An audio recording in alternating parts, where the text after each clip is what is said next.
probably get 20 inquiries a day or something on average. Yeah, easily. And you know, heard of some fantastic results. There's no question about that. Absolutely, some cancers have totally disappeared. Some tumours have totally disappeared.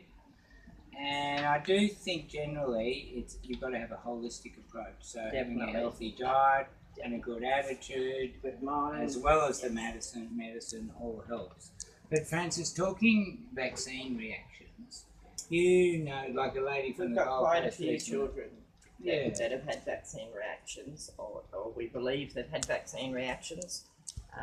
I have a girlfriend whose child was born normal, got a little bit of a cold in hospital, so they decided they'd vaccine him for meningococcal, which is the same as Cooper in Melbourne. Was also done for the same reason. And Cooper, after his, went to 300 to 400 seizures a day. Told he wouldn't live past 2.5. He's now 5. Started his first day of school and been under oil for 3 years. On CBD? CBD. On CBD. So that's one from vaccine. So one up in the Gold Coast, he's actually ended up with brain trouble and ended up with a little stunt in his head. Stint, I think they're called. In the head, and he'll have to have that changed every few years as he grows. You know, and there's chances he'll have, and this is from the vaccine.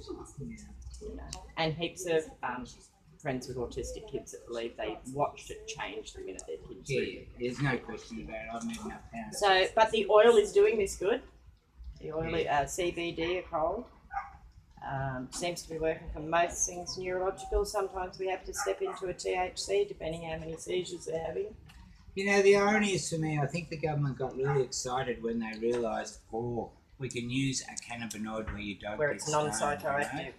And one of the interesting, it's a bit of a side story, but people like me who, I had a traumatic boarding school at Scotch down here in Melbourne. Totally hated it. Went at 10 years old, closed down really, and when I first discovered cannabis at 24, I just loved it. It gave me some amazing relief, and I met a lot of people with PTSD.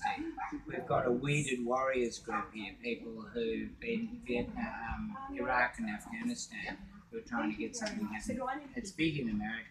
That's a really big issue in America. They got to be quiet. We can't do this without noise. Sorry guys.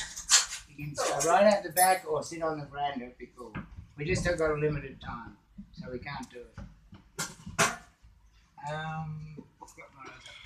Yeah,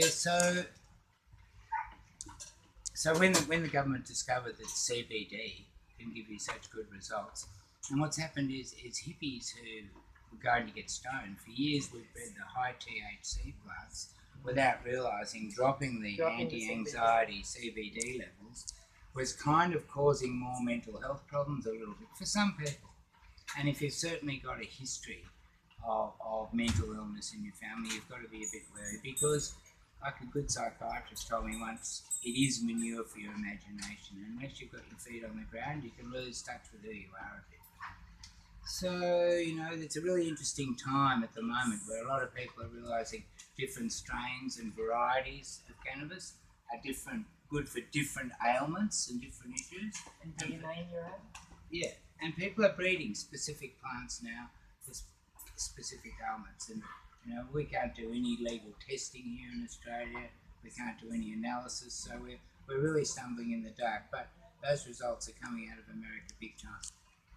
I was talking about police before. So the police have been hammering Nimbin just because it's so overt, the cannabis trade, and they get lots of complaints. But to give them some credit, there's been discretion too, I think, for genuine medical users. If it's in a raw pot form, it's drugs, but once it's turned into oil, it's medicinal somehow. It's a really simple way to look at it. I can't get my head around the pharmaceutical industry and their greed and their monopoly and their attitude.